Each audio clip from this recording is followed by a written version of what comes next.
Praise the Lord. വീണ്ടും നമ്മൾ യേശുവിൻ്റെ നാമത്തിൽ ഒന്നിച്ചു കൂടിയിരിക്കുകയാണ്. ദൈവത്തിൻ്റെ വചനം കേൾക്കുവാനും യേശുവിനെ ആരാധിക്കാനും സൗഖ്യം പ്രാപിക്കാനും ദൈവകൃപ കൊണ്ട് നിറയാനൊക്കെയാണ് നമ്മൾ ഈ കൂട്ടായ്മയിൽ ചേർന്നിരിക്കുന്നത്. എനിക്ക് വലിയ വിശ്വാസമുണ്ട്, ഈ വചനം കേട്ടുകൊണ്ടിരിക്കുന്ന നിങ്ങളെല്ലാവരെയും കർത്താവ് തൊടും. അവൻ്റെ മുറിവിൽ സൗഖ്യമുണ്ട്, ഉറപ്പാണ്. കർത്താവിൻ്റെ മുറിവിലൂടെ സൗഖ്യത്തിൻ്റെ ഒരു പ്രവാഹം നടക്കുകയാണ്. മർക്കോസിൻ്റെ സുവിശേഷത്തിൽ 6-ാം അധ്യായത്തിൽ 53 മുതൽ 56 വരെയുള്ള തിരുവചനങ്ങൾ. അവർ കടൽ കടന്ന് ഗനേസറത്തിൽ എത്തി. വഞ്ചി കരക്കടിപ്പിച്ചു. കരക്കിറങ്ങിയപ്പോൾ തന്നെ ആളുകൾ അവനെ തിരിച്ചറിഞ്ഞു. വഞ്ചിയിൽ നിന്ന് കരക്കിറങ്ങിയപ്പോൾ തന്നെ ആളുകൾ അവനെ തിരിച്ചറിഞ്ഞു. അതായത് ജനം യേശുവിനെ തേടി നടക്കുകയാണ്. യേശുവിൻ്റെ ശുശ്രൂഷകൾ ആ ദേശം മുഴുവന് വ്യാപിച്ചു. രോഗികൾ സൗഖ്യം പ്രാപിക്കുന്നു, പിശാചുകൾ വിട്ടുപോകുന്നു, മരിച്ചവർ ഉയർത്തി നിൽക്കുന്നു, മുടന്തന്മാർ നടക്കുന്നു, അന്ധന്മാർ കാണുന്നു, ചെകിടന്മാർ കേൾക്കുന്നു. കേട്ടുകേൾവിയില്ലാത്ത കാര്യങ്ങൾ അവിടെ കണ്ണുകൾ കൊണ്ട് അവർ ലൈവായിട്ട് കണ്ടുകൊണ്ടിരുന്നു. അവിടെ യേശു എവിടെ ചെന്നാലും അവിടെ എല്ലാം ജനം ഓടിക്കൂടുവാൻ തുടങ്ങി. ജനം യേശുവിനെ തേടി നടക്കുകയാണ്. ജനം യേശുവിൻ്റെ പിന്നാലെയാണ്. കാരണം അവർ വിശ്വസിച്ചു, ഇവൻ ദൈവത്തിൻ്റെ പുത്രനാണ്, ഇവൻ മാനവനാശയുടെ രക്ഷകനാണ്, ദൈവത്തെ കൊണ്ട് മാത്രമേ ഇതൊക്കെ സാധിക്കൂ. ജന്മനാ മുടന്തൻ നടക്കുന്നു, ജന്മനാ കാഴ്ചയില്ലാത്തവർ കാണുന്നു, ഇതൊക്കെ ദൈവത്തെ കൊണ്ടേ സാധിക്കും എന്ന് അവർ വിശ്വസിച്ചു. അപ്പോൾ യേശു എവിടേക്ക് കടന്നിരുന്നു അവിടെ എല്ലാം ജനം യേശുവിൻ്റെ ചുറ്റും കൂടി യേശുവിനെ പുതിയ അവൻ്റെ അധരങ്ങളിലൂടെ വരുന്ന തിരുമൊഴികൾ കേൾക്കുവാൻ, അവനെ ഒന്ന് തൊട്ടു നോക്കുവാൻ, അവനെ ഒന്ന് കാണുവാൻ, അവൻ്റെ സ്നേഹത്തിൻ്റെ സ്പർശനം അനുഭവിക്കുവാൻ ജനം ചുറ്റും കൂടി, യേശുവിൻ്റെ ചുറ്റും കൂടി. Hallelujah, praise the Lord. സ്നേഹം തന്നെയായ ദൈവം യേശു തൻ്റെ അടുക്കലേക്ക് വന്ന് എല്ലാവരെയും ആശ്വസിപ്പിച്ചു. രോഗികൾക്ക് സൗഖ്യം കൊടുത്തു, ബന്ധിതർക്ക് വിടുതൽ കൊടുത്തു, വേദനിക്കുന്നവരെ ആശ്വസിപ്പിച്ചു. അടുത്ത വചനം പറയുന്നു, അവർ സമീപ പ്രദേശങ്ങളിലെല്ലാം ഓടി നടന്ന് രോഗികളെ കിടക്കയിലെടുത്ത് അവരുണ്ടെന്ന് കേട്ട സ്ഥലത്തേക്ക് കൊണ്ടുവരാൻ തുടങ്ങി. യേശു ഇവിടെ എത്തിയിട്ടുണ്ടെന്നറിഞ്ഞപ്പോൾ നാനാ ദേശങ്ങളിൽ നിന്ന് കിടക്കകളിൽ കിടക്കുന്ന രോഗികൾ, അപ്പോൾ തളർന്നു കിടക്കുന്നവരാകാം, രോഗാവസ്ഥ കിടക്കുന്നവരൊക്കെ യേശുവിൻ്റെ അടുക്കലേക്ക് അവർ കൊണ്ടുവരികയാണ്. അവർക്കൊരു വലിയ പ്രത്യാശയുണ്ട്. യേശുവിൻ്റെ അടുക്കൽ കൊണ്ടുവന്നാൽ ഈ രോഗി സൗഖ്യം പ്രാപിക്കുമെന്ന്. കഴിഞ്ഞ തൃശ്ശൂർ ഗാഗുൽത്ത ധ്യാന കേന്ദ്രത്തിൽ നടന്ന ധ്യാനത്തിൽ വ്യത്യസ്തമായ രോഗത്താൽ കഷ്ടപ്പെടുന്ന അനേകരുണ്ടായിരുന്നു. അനേകം രോഗികളെ യേശു തൊട്ട് പൂർണ്ണമായിട്ട് സൗഖ്യമാക്കി. നമ്മളിത് കാണും. നടുവും ഡിസ്കും നട്ടലിനുമൊക്കെ തകർന്ന് തരിപ്പണമായവർ, വർഷങ്ങളായിട്ട് ബെൽറ്റ് ധരിക്കുന്നവർ, നടക്കാൻ പാടില്ലാത്തവരൊക്കെ കർത്താവ് ഓരോ നിമിഷങ്ങൾ കൊണ്ട് സുഖപ്പെടുത്തുകയാണ്. ദൈവത്തിൻ്റെ ശക്തി, ആ ശക്തി കടന്നു വരുമ്പോൾ അത്ഭുതകരമായ സൗഖ്യങ്ങളും വിടുതലും സംഭവിക്കുകയാണ്. ഓരോ ധ്യാനങ്ങളിലും ഓരോ കൺവെൻഷനിലും കർത്താവ് ആയിരക്കണക്കിന് ബന്ധിതർക്ക് വിടുതലും രോഗികൾക്ക് സൗഖ്യം നൽകി അനുഗ്രഹിക്കുക. പല രോഗത്തിൻ്റെ പിന്നിൽ പൈശാചിക പീഡയുണ്ട്. ആ തിന്മ ബന്ധിക്കപ്പെട്ട് കഴിയുമ്പോൾ എന്നേക്കുമായിട്ട് ആ രോഗവും വിട്ടുമാറും.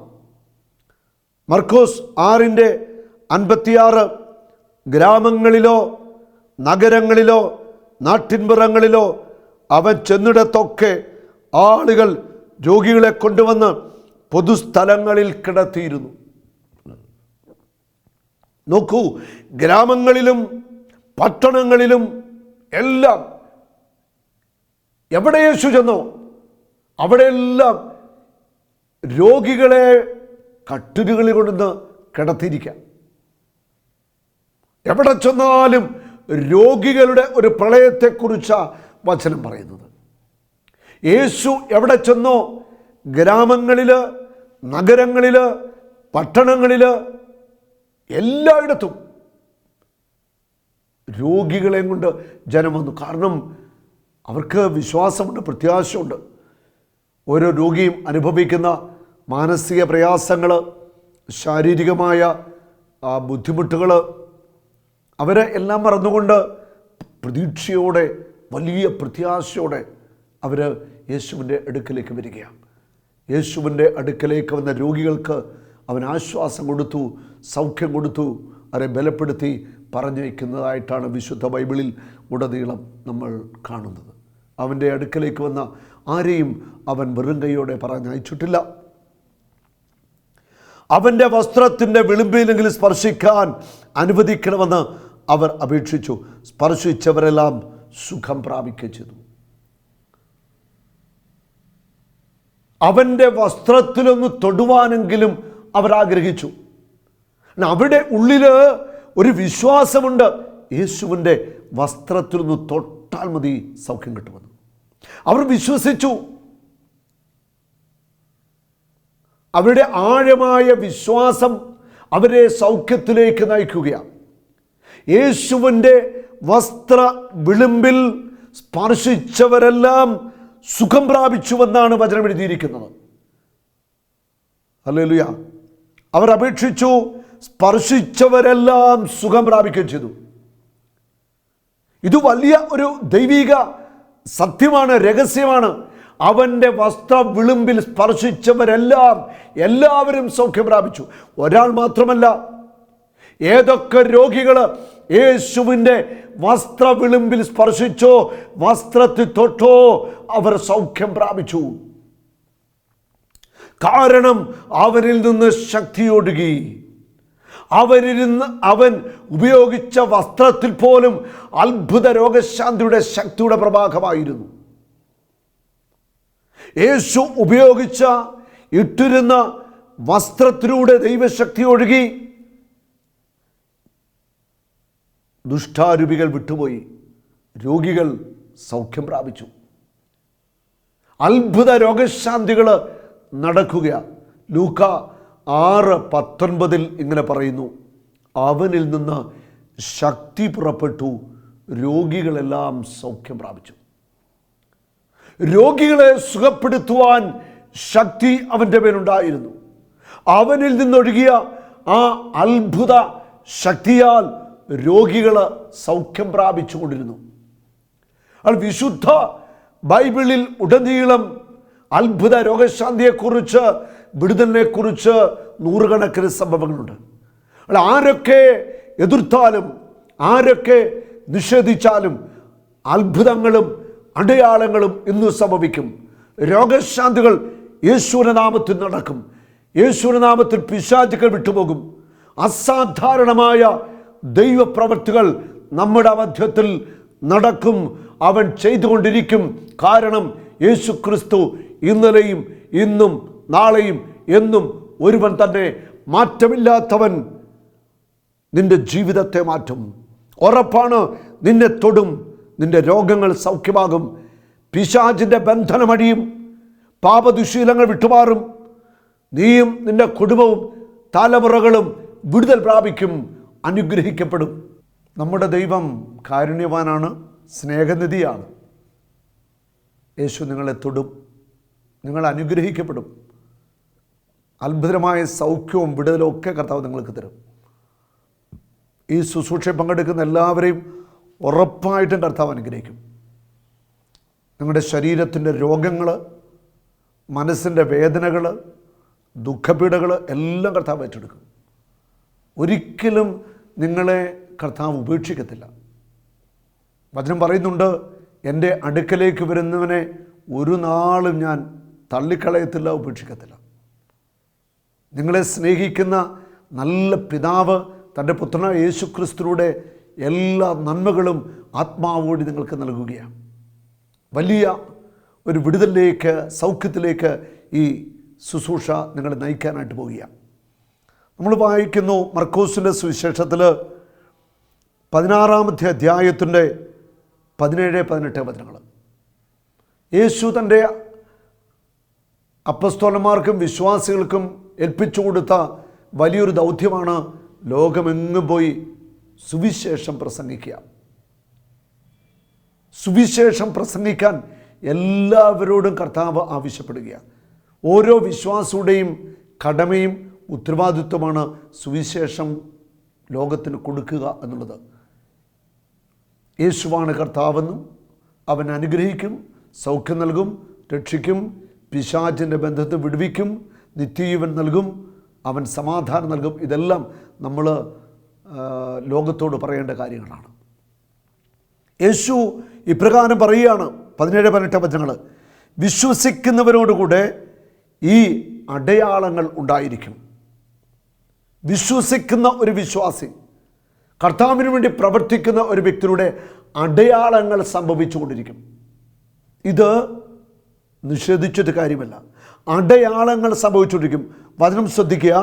വിശ്വസിക്കുന്നവരോട് കൂടെ ഈ അടയാളങ്ങൾ ഉണ്ടായിരിക്കും. അടയാളങ്ങൾ സമൂഹമധ്യത്തിൽ വെളിപ്പെടത്തക്ക വിധത്തിലുള്ള അടയാളങ്ങൾ ഉണ്ടായിരിക്കും. അടയാളങ്ങൾ സംഭവിച്ചുകൊണ്ടിരിക്കും. അപ്പോൾ ഒരു വ്യക്തിയിലൂടെ നടക്കുന്ന അടയാളങ്ങൾ എന്തായിരിക്കും? അതേക്കുറിച്ച് അടുത്ത വചനങ്ങളിൽ പറയുന്നു. അവർ എൻ്റെ നാമത്തിൽ പിശാചുക്കളെ ബഹിഷ്കരിക്കും. ആദ്യത്തെ അടയാളമാണ്. അവർ എൻ്റെ നാമത്തിൽ പിശാചുക്കളെ ബഹിഷ്കരിക്കും.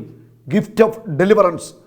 പിശാചിനെ ബഹിഷ്കരിക്കാനുള്ള അഭിഷേകം, അധികാരം കർത്താവ് തൻ്റെ പ്രിയപ്പെട്ടവർക്ക് നൽകും. പിശാചിനെ ബഹിഷ്കരിക്കുക, ഒഴിവാക്കുക. പൈശാചിക സ്വാധീനമുള്ള വ്യക്തികളെ വിടുവിക്കാനുള്ള ആ ഒരു കൃപ കർത്താവ് കൊടുക്കും. അത് സമൂഹത്തിൽ അടയാളമായിട്ട് സംഭവിക്കും. പുതിയ ഭാഷകൾ സംസാരിക്കും. പുതിയ ഭാഷകൾ അവർ സംസാരിക്കും. അത് സമൂഹമധ്യത്തിലുള്ള അടയാളമാണ്. അതായത് ഈ അടയാളങ്ങൾ സംഭവിക്കുന്ന, അതിനുവേണ്ടി ദൈവം ഉപയോഗിക്കുന്ന വ്യക്തിക്ക് ഒരുപക്ഷെ മാതൃഭാഷ മാത്രമേ അറിയത്തുള്ളായിരിക്കാം. പക്ഷേ മറ്റു ഭാഷകൾ, വിവിധ ഭാഷകൾ അവർ സംസാരിക്കും. അപ്പസ്തോലപ്രവർത്തനം 2-ാം അധ്യായത്തിൽ നാം വായിക്കുന്നുണ്ട്, പരിശുദ്ധാത്മാവ് തീനാവായിട്ട് അപ്പസ്തോലന്മാരവൻ ആവസിച്ചു. അവർ വിവിധ ഭാഷകളിൽ സംസാരിച്ചു. അപ്പസ്തോലപ്രവർത്തനം 2:4. വിവിധ ഭാഷകളിൽ അവർ സംസാരിച്ചു എന്നാണ് പറയുന്നത്. ഡിഫറൻറ്റ് ലാംഗ്വേജസ്, വ്യത്യസ്തമായ ലാംഗ്വേജുകളിലെ ഭാഷകളിൽ അവർ സംസാരിച്ചു. ചില വിശുദ്ധന്മാർ, Saint Anthony, Saint Padre Pio, Vincent Ferrer, അങ്ങനെയുള്ള വിശുദ്ധർ മറ്റു ഭാഷകൾ, അവരേത് രാജ്യത്തിരുന്നോ ആ രാജ്യത്തെ ഭാഷകൾ അവർ സംസാരിക്കുമായിരുന്നു. ദൈവത്തിൻ്റെ ആത്മാവിന് കൃപ കൊടുക്കുക. എവിടെ ചെന്നാലും അവിടുത്തെ ഭാഷ അവർ സംസാരിക്കും. അതൊരു വലിയ ഗിഫ്റ്റായിരുന്നു. വിവിധ ഭാഷകളിൽ അവർ സംസാരിക്കും. അവർ സർപ്പങ്ങളെ കയ്യിലെടുക്കും. അവർ സർപ്പങ്ങളെ കയ്യിലെടുക്കും. ഉണ്ടോ? ഇതൊരു അടയാളം. സർപ്പങ്ങളെ കയ്യിലെടുക്കും. ഈ സർപ്പം എന്ന് പറയുന്നത് ആദി മാതാപിതാക്കളെ പറ്റിച്ച ആ പുരാതന സർപ്പമാണ്. ആദി മാതാപിതാക്കളെ ചതിച്ച ആ പുരാതന സർപ്പം. വിശുദ്ധ ബൈബിളിൽ വെളിപാട് പുസ്തകത്തിൽ 12-ാം അധ്യായത്തിൽ അനേക തവണ സർപ്പം, സർപ്പം, സർപ്പൻറ്റ്, നമ്മുടെ മലയാളത്തിലൊക്കെ സർപ്പദോഷം എന്നൊക്കെ പറയും. ഈ അടുത്ത നാളിൽ ഞാൻ കാനഡയിൽ ഒരു ധ്യാനം നടക്കുന്ന അവസരം, ആളുകൾക്ക് വേണ്ടി പേഴ്സണായിട്ട് പ്രാർത്ഥിക്കുക. ഞാൻ കണ്ണടച്ചൊരു വ്യക്തിക്ക് വേണ്ടി ഇങ്ങനെ പ്രാർത്ഥിക്കുമ്പോൾ ഞാനിങ്ങനെ ഒരു വിഷൻ കാണുകയാണ്. ആ വ്യക്തിയുടെ വയറിൻ്റെ ഭാഗം കൂട്ടി ഒരു പാമ്പ് ഇങ്ങനെ ചുറ്റി വളഞ്ഞ് ഇരിക്കുന്നു. ഞാൻ ആ വ്യക്തിയോട് പറഞ്ഞില്ല. ആ വ്യക്തിയുടെ കാര്യങ്ങളൊക്കെ ഞാൻ കേട്ടു. പ്രത്യേകിച്ച് ജഡിക പാപത്തിൻ്റെ ആസക്തിയുടെയൊക്കെ അടിമത്തുള്ള ഒരു വ്യക്തി, കുറേ പ്രശ്നങ്ങൾപ്പെട്ട വ്യക്തിയാണ്. കുമ്പസാരിച്ചൊരു വർഷങ്ങളായി. ഞാൻ ആ വ്യക്തിയായിട്ട് സംസാരിച്ചു, ആ ധ്യാനത്തിൽ നന്നായിട്ട് കുമ്പസാരിച്ചു. നല്ലൊരു ദൈവാനുഭവത്തിലേക്ക് ആ വ്യക്തി വന്നു. ഞാൻ ആ വ്യക്തിക്ക് വേണ്ടി വിടുതലിന് പ്രാർത്ഥിക്കുമ്പോൾ ഞാനൊരു ദർശനം കാണുകയാണ്. ആ മനുഷ്യൻ്റെ വയറിൻ്റെ ഭാഗത്ത് ചുറ്റിയിരുന്ന ആ പാമ്പ് പ്രാർത്ഥിക്കുന്നതനുസരിച്ച് ഇങ്ങനെ അയഞ്ഞ് അതിങ്ങനെ ഇറങ്ങിപ്പോകുന്നൊരു വിഷയം ഞാൻ കണ്ടു. ശരിക്കും പിശാചിൻ്റെ, സാത്താൻ്റെ, സർപ്പത്തിൻ്റെ അടിമത്തത്തിൽ നിന്ന് ആ വ്യക്തിക്ക്, പാപാസക്തി നിന്നൊക്കെ ഒരു വിടുതൽ കിട്ടി. മാനസാന്തരത്തിലേക്ക് വരികയാണ് ആ വ്യക്തി.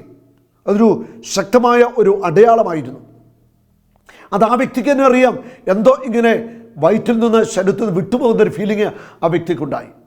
ഇവിടെ പറയാണ്, സർപ്പങ്ങളെ കയ്യിലെടുക്കും എന്ന് പറഞ്ഞാൽ നിങ്ങൾ എൻ്റെ നാമത്തിൽ സാത്താനെ ചവിട്ടിമെതിക്കും. അതായത് സർപ്പത്തിൻ്റെ തല നിങ്ങൾ തകർക്കും, പിശാചിനെ നിങ്ങൾ പരാജയപ്പെടുത്തുമെന്ന അതിൻ്റെ അർത്ഥം. ഹല്ലേലൂയ.